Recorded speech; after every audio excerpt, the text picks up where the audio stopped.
Après des études, j'ajouterais brillantes, au Canada et à Sciences Po Paris, il a débuté sa carrière à la Société Générale. Il était chargé de la stratégie, de l'innovation, de la prospective.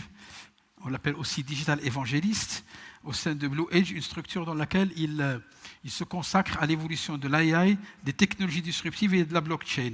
Régulièrement invité comme guest speaker et aujourd'hui aussi, il est chroniqueur sur plusieurs sujets qui sont en lien avec les technologies disruptives. Il a écrit un livre qui s'intitule Disruption, AI, fin du salariat, humanité augmentée, sous vos applaudissements. Stéphane Mallard, s'il vous plaît.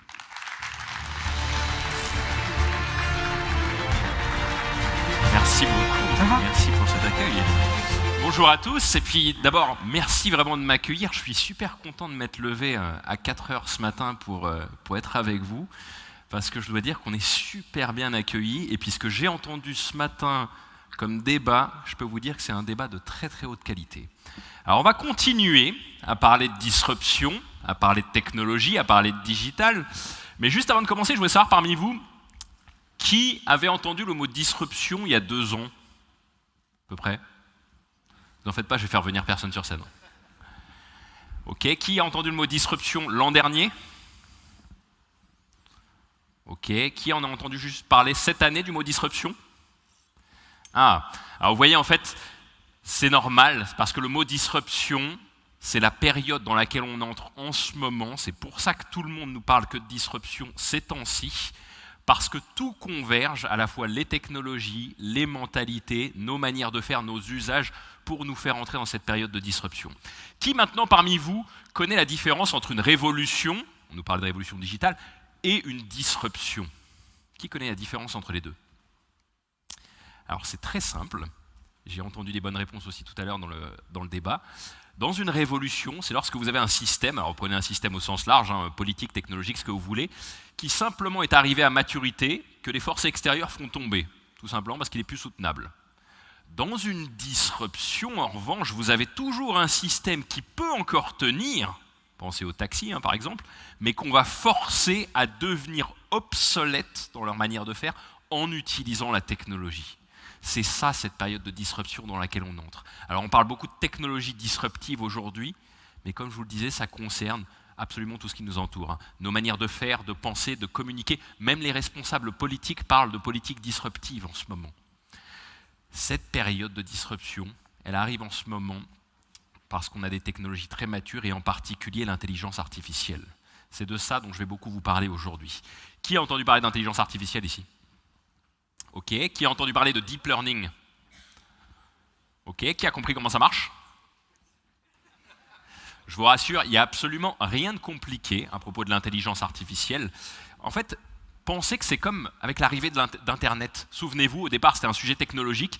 Très rapidement, ça s'est démocratisé et tout le monde s'en est emparé, que ce soit les métiers, que ce soit les fonctions, etc., les individus à titre personnel, pour créer des usages, créer de la valeur, pensez aux emails, aux réseaux sociaux, etc.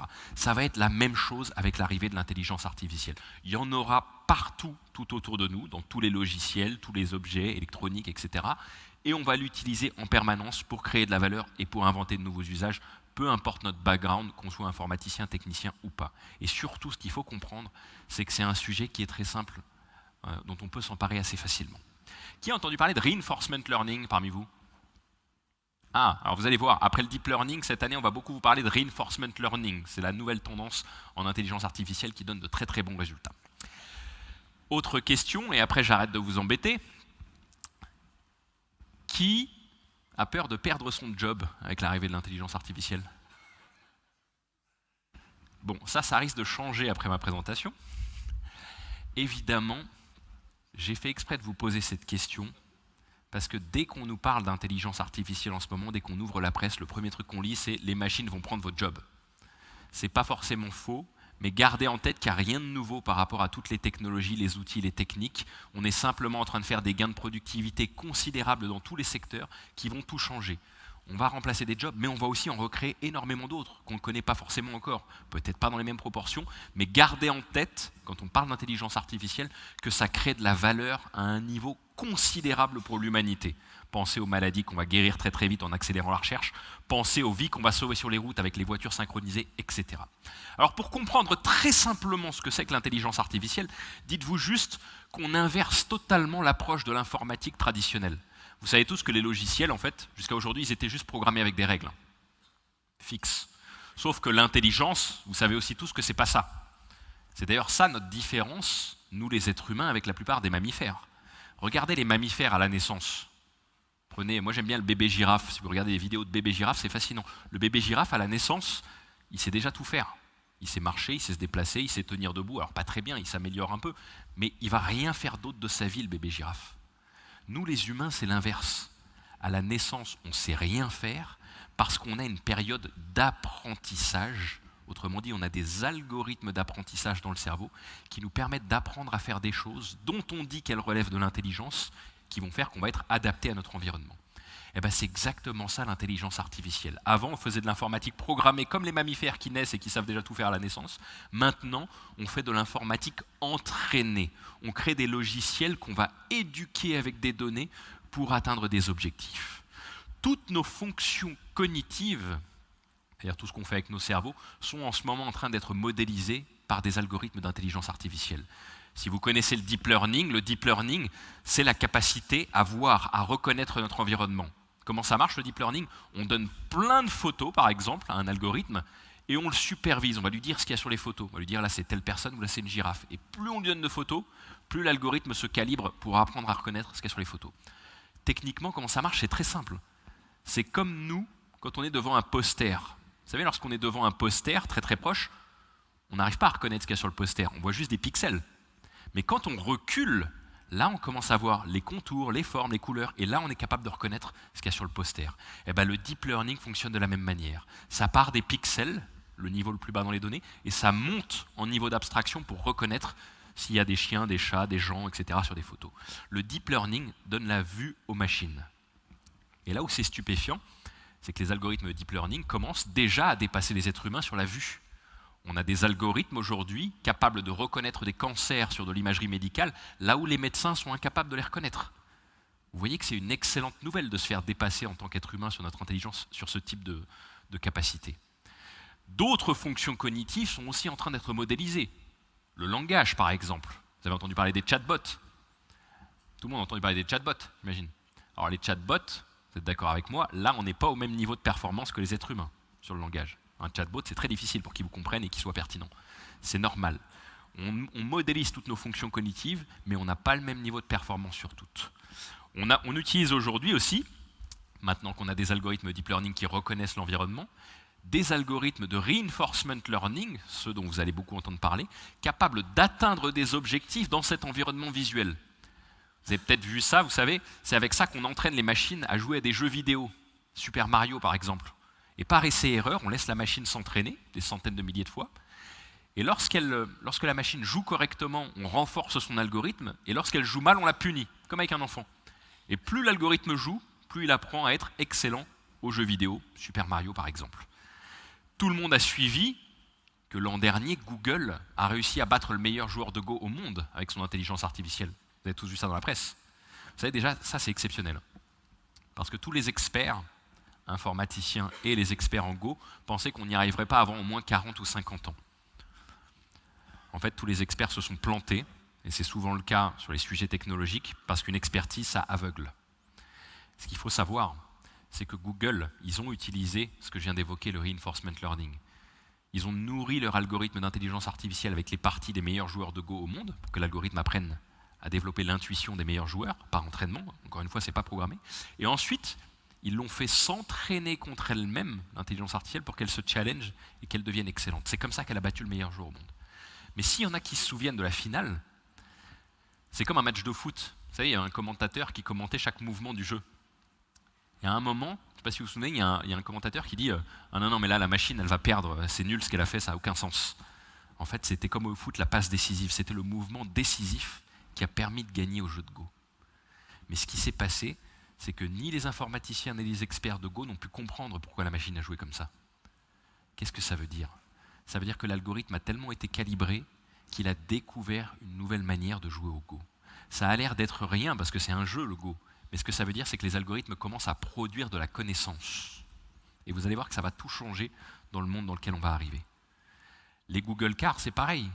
Les voitures sans chauffeur de Google, c'est des voitures entraînées avec ce type d'algorithme à reconnaître leur environnement et qui améliorent leur conduite en permanence, en étant nourris par toutes ces données. Tous les secteurs, en ce moment, sont en train de se faire augmenter par des algorithmes d'intelligence artificielle. Pensez à l'arrivée de l'électricité dans nos sociétés, pensez à l'arrivée des ordinateurs, d'Internet, il y en a eu partout. Même chose avec les algorithmes d'intelligence artificielle. Dans la médecine, c'est le secteur le plus impressionnant, c'est là où il y a le plus de capitaux investis sur l'intelligence artificielle en ce moment. Comme je vous le disais, on utilise des algorithmes pour accélérer la recherche, et on va faire des bonds gigantesques scientifiques grâce à ça. On utilise ça pour faire des diagnostics. On a par exemple une intelligence artificielle qui a diagnostiqué une forme rare de leucémie il y a 2 ans au Japon sur une patiente en moins de 10 minutes alors que les médecins étaient incapables de poser le diagnostic. On a eu un cas en psychiatrie récemment, un algorithme d'intelligence artificielle qui simplement en écoutant la voix d'un patient, juste au débit, au ton et au vocabulaire de sa voix, de reconnaître si c'était un patient qui était plutôt atteint d'une dépression ou d'un stress post-traumatique.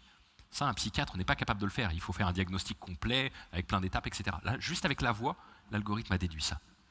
Dans le secteur de l'énergie, vous avez peut-être vu dans la presse, Google a utilisé son intelligence artificielle pour gérer intelligemment le refroidissement de ses serveurs, l'énergie qu'on utilise pour le refroidissement des serveurs. Vous avez vu le chiffre dans la presse, 40% de factures d'électricité en moins avec cet algorithme. Ça l'allume, ça fait moins 40, il laisse tourner, il l'éteigne, ça reprend les 40%. Là, ils veulent aller plus loin, ils veulent baisser de 10% la facture d'électricité de toute la ville de Londres. Comment vous pensez qu'ils réagissent dans le secteur de l'énergie quand Google dit ça? Ça les fait rigoler. Ils se disent, non mais pour qui ils se prennent Google? Ils connaissent rien à l'énergie, c'est nous les pros de l'énergie. C'est ça la disruption.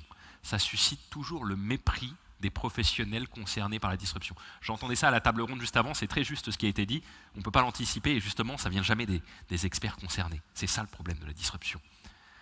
Imaginez qu'on généralise cette réduction du coût de l'énergie en l'utilisant de manière intelligente à tous les secteurs. Qu'est-ce que ça voudrait dire sur le chiffre d'affaires de ces géants de l'énergie?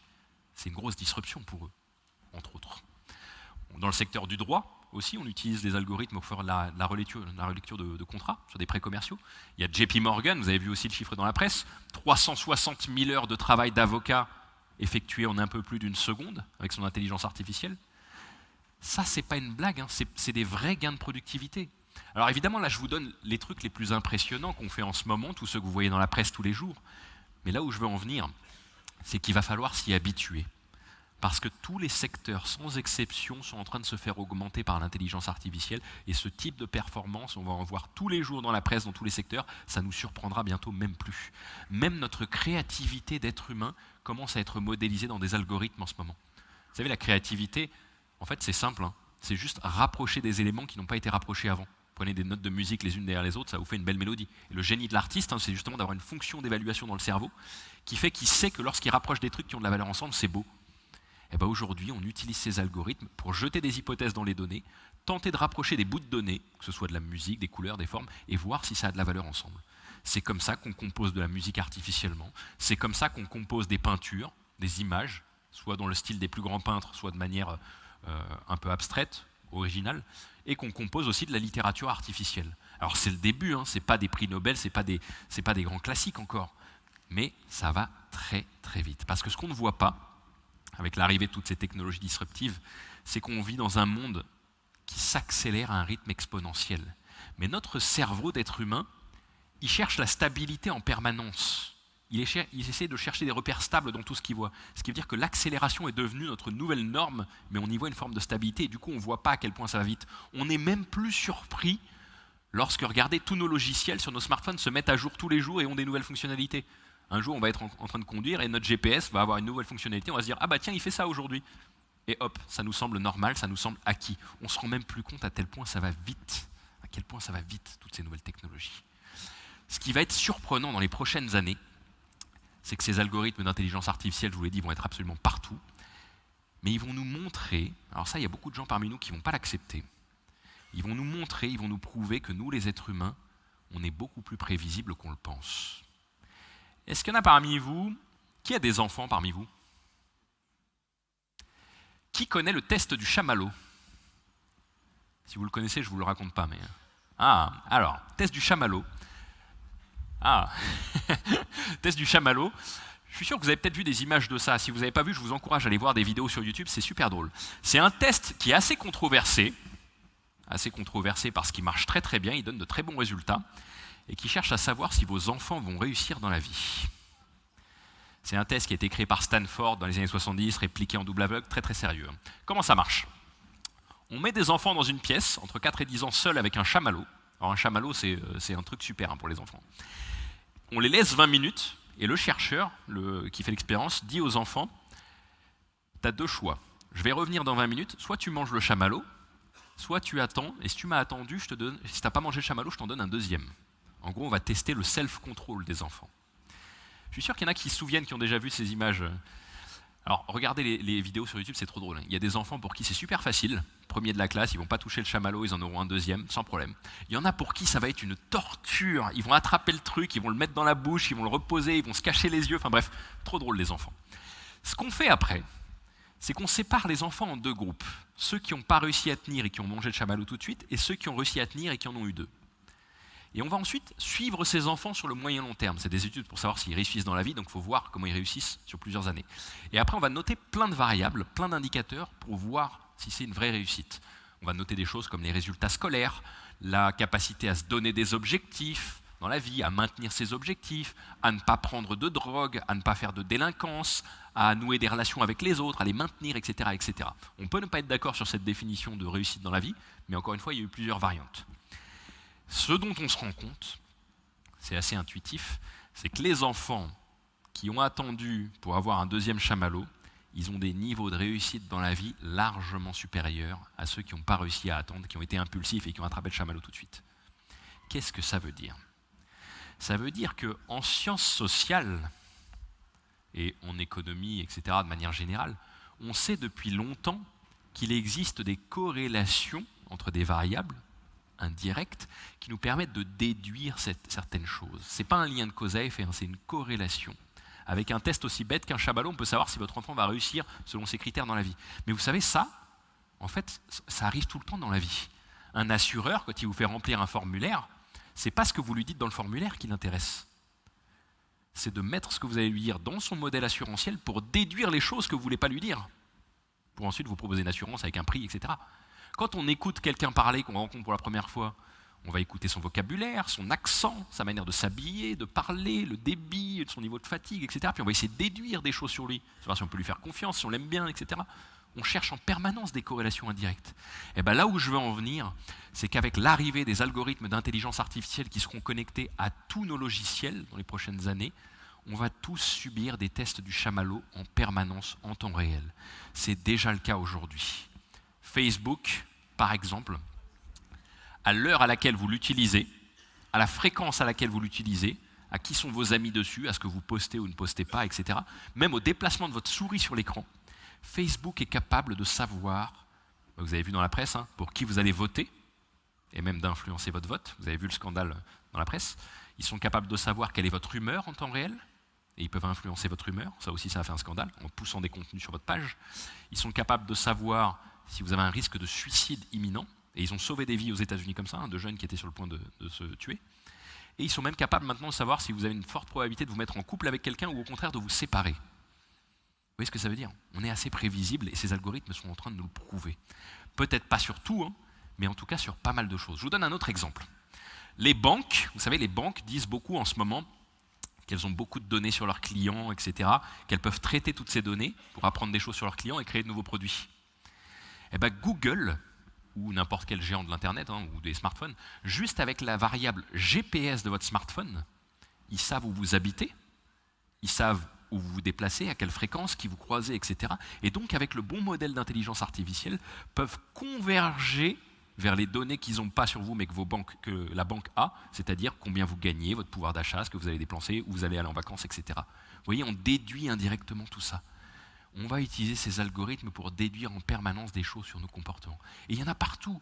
Vous avez vu, on en parle beaucoup en ce moment, le futur des mots de passe, c'est de faire disparaître les mots de passe.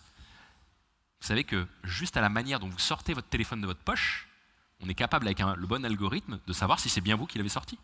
plus besoin de mot de passe, on vous identifie comme ça. Je lisais ça ce matin dans la presse aussi, en venant dans l'avion. On est capable maintenant aussi, à vos micro-clignements des yeux, lorsque vous lisez, si on vous observe en train de lire sur votre smartphone, de vous identifier aussi. Parce que tout ça, c'est des variables qui correspondent uniquement à vous. C'est un pattern qu'on peut reconnaître qui vous correspond. On va tous subir ce type de test tout le temps en utilisant la technologie pour nous connaître, pour développer des produits, pour analyser nos comportements, etc. Et il y en aura partout. Jusqu'à aujourd'hui, les logiciels, ils n'étaient pas intelligents. C'est vous qui faisiez les choses intelligentes avec votre cerveau et ils faisaient qu'exécuter les choses. Dans le monde de l'intelligence artificielle, ils vont commencer à apprendre de ce que vous allez leur montrer, que vous faites avec les logiciels, pour ensuite le faire par eux-mêmes. Ils vont être proactifs. Je vous donne un exemple, Excel. Tout le monde connaît Microsoft Excel. Vous savez, pour maîtriser Excel, il fallait un bouquin comme ça, apprendre comment fonctionnaient les cellules, les formules, programmer en VBA, ce que vous voulez. Je ne sais pas si on est plusieurs à être passés par là, c'était pas facile. Et ben dans le futur, ça a déjà commencé avec les produits de Google notamment, mais les autres sont en train de suivre, vous n'aurez même pas besoin de savoir comment fonctionne Excel, ni de savoir programmer en VBA, ni quoi que ce soit. Vous donnerez juste votre intention dans une feuille, dans un formulaire pour discuter à Excel. Il comprendra votre intention et il le fera comme si vous saviez programmer. Je vous donne un exemple. Vous avez vos données sur Excel, par exemple votre chiffre d'affaires, ce que vous voulez, et vous direz juste dans le champ de discussion sur Excel, trie-moi mes données mensuellement en supprimant la TVA. Vous voyez, plus besoin de savoir programmer, il comprendra ce que vous voulez faire et il le fera tout seul directement dans le logiciel. On va aller vers des logiciels de plus en plus proactifs qui vont comprendre notre intention et s'adapter à nous. Et plus on les utilisera, plus ils apprendront de nous, plus ils s'amélioreront et plus on pourra aller plus loin en termes de valeur avec eux. Mais l'étape juste après de l'intelligence artificielle, c'est de faire se fondre la technologie en général dans le paysage. Il n'y aura plus de smartphones, plus de tablettes, plus d'ordinateurs, tout ça va disparaître. À la place, vous aurez tous un assistant intelligent unique et à votre service. Alors vous l'avez vu jusqu'à aujourd'hui, les prémices de ça, c'était Siri sur iPhone, qui était bête, parce qu'il n'utilisait pas les algorithmes encore d'intelligence artificielle.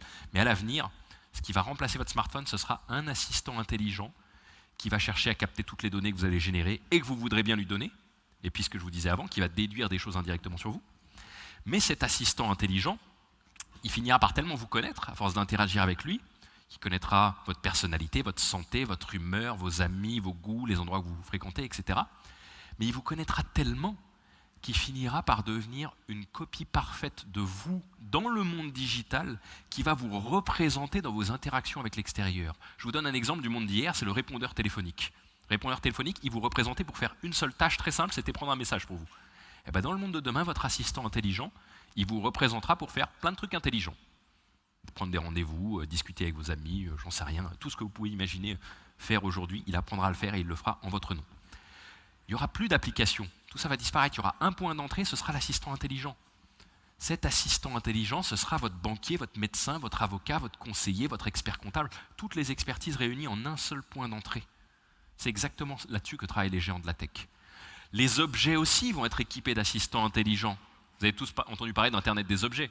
On peut connecter les montres, les machines à laver, ce que vous voulez, à Internet ou aux applications. Et bien dans le monde de demain, plus de boutons, plus d'écran pour utiliser un four, une machine à laver, un miroir ou que sais-je. Vous allez discuter avec votre four, votre machine à laver, etc. Ça, c'est pas de la science-fiction. Vous avez vu Amazon, il y a quelques semaines, ils ont annoncé le micro-ondes à qui vous pouvez parler à Alexa dans le salon et vous pilotez le micro-ondes comme ça. C'est ça qu'ils sont en train de créer. Mais regardez ce qui va se passer après.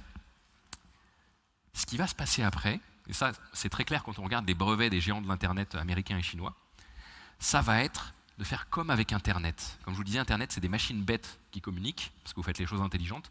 L'étape d'après, c'est que tous ces assistants intelligents, le vôtre qui va remplacer votre smartphone, celui de vos amis, ceux des entreprises, ceux des institutions de l'État par exemple, discutent les uns avec les autres pour faire des choses à notre service.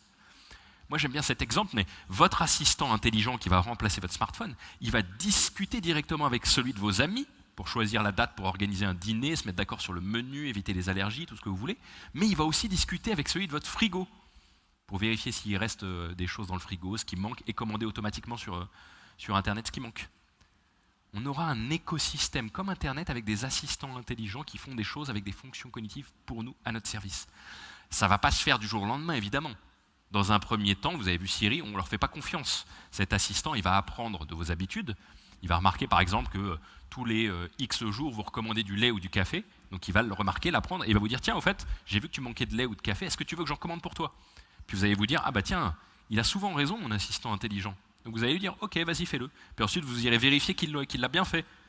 Et vous allez tellement être stupéfait par le fait qu'il se trompe de moins en moins, qu'il apprend de plus en plus vite, qu'il est de plus en plus fiable, qu'à terme, bah, vous finirez par confier un mandat à votre assistant intelligent pour qu'il agisse en votre nom et qu'il vous envoie juste des notifications à la fin de la semaine ou à la fin du mois pour vous dire, au fait, j'ai payé les factures, j'ai payé la cantine des enfants, les impôts, ce que vous voulez, et vous serez content parce qu'en fait, ce sera votre majordome digital, cet assistant intelligent, qui va faire des choses pour défendre vos intérêts. Vous allez les entraîner à comprendre votre vie, vos intérêts, pour qu'ils vous représentent et qu'ils vous servent.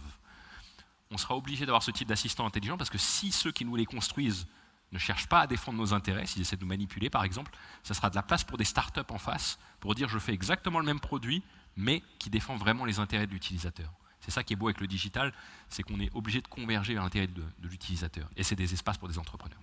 Tout ça, ça va tout changer dans le monde dans lequel on va vivre.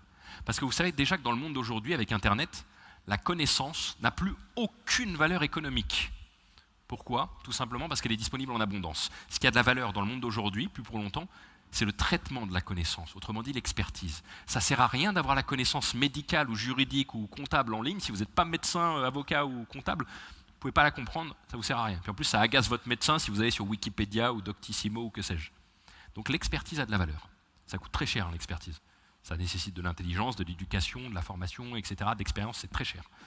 Mais grâce aux algorithmes que j'évoquais, rappelez-vous qu'on entraîne, qui ne sont plus programmés, l'expertise n'aura plus aucune valeur économique dans le monde de demain. Pourquoi? Parce que c'est chaque expert, peu importe son domaine, qui va entraîner l'algorithme pour lui transférer son expertise. C'est le médecin qui entraîne l'intelligence artificielle à reconnaître des cancers.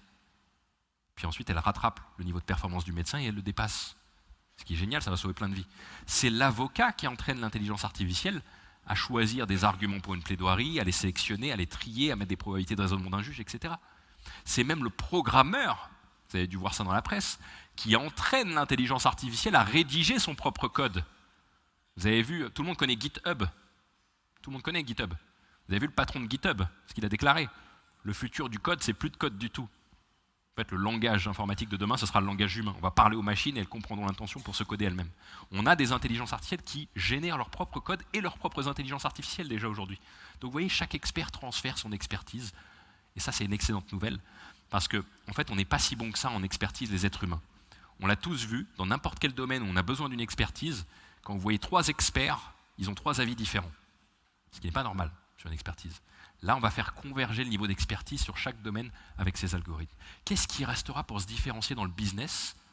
Je l'ai entendu aussi un petit peu dans le débat juste avant. Les trucs où on est bon, les êtres humains. L'empathie, la confiance, le niveau excellent, exceptionnel de l'interaction avec l'autre. On n'ira plus chez le médecin pour son expertise médicale demain, ce sera fait par une intelligence artificielle et c'est bien mieux pour tout le monde, mais on continuera d'aller le voir parce qu'il nous écoute, parce qu'il nous rassure, parce qu'on a un lien de confiance avec lui. Comment ça s'appelle ça? L'effet placebo. Vous savez, on se sent 30 à 35% mieux en moyenne quand on sort du cabinet du médecin juste parce qu'on l'a vu. Ça, c'est extrêmement important chez les humains. Dans une négociation d'affaires, on veut voir l'autre être humain en face de nous, on veut le sentir, on veut discuter avec lui, on veut rigoler avec lui. Dans tous les domaines, dans la communication, dans la politique, on a besoin d'humains. Donc on va confier l'expertise aux algorithmes qui vont aider les êtres humains à prendre de meilleures décisions et il nous restera l'humain. C'est ça qui aura le plus de valeur. L'enjeu pour les entreprises, ce sera plus de convaincre leurs clients, ce sera de convaincre les algorithmes d'intelligence artificielle des clients. Vous savez que dans le monde d'aujourd'hui, le monde est déjà filtré par des algorithmes. Regardez Google ou je ne sais pas quoi, les résultats qu'ils affichent, c'est déjà un filtre algorithmique. Demain, vous aurez tous votre filtre à vous, votre Google à vous et comme je le disais après, votre assistant intelligent. Les entreprises vont devoir convaincre les assistants intelligents des clients qu'elles sont pertinentes, transparentes, qu'elles offrent un bon niveau de qualité, etc.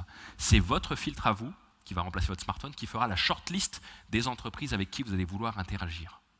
Ça change absolument tout.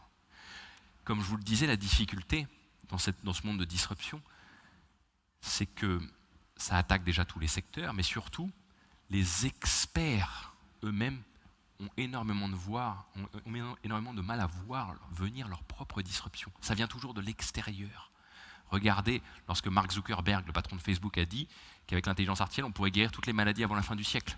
Ça a fait rigoler tous les médecins. Ils n'ont pas compris que ça devenait algorithmique. Même chose lorsqu'Elon Musk a dit qu'il allait créer des lanceurs de fusées réutilisables. Ça a fait rigoler tout le monde à la NASA. Sauf que lui, il a embauché que des gens qui n'y connaissaient rien et il était capable de le faire. La disruption vient toujours en dehors d'une expertise. Et c'est normal. Un expert, on ne lui demande pas de voir son sujet différemment, on lui demande juste d'être expert de son domaine et rien d'autre. Vous ne voulez pas qu'un chirurgien soit un disrupteur. Il faut qu'il soit expert dans sa chirurgie, c'est tout.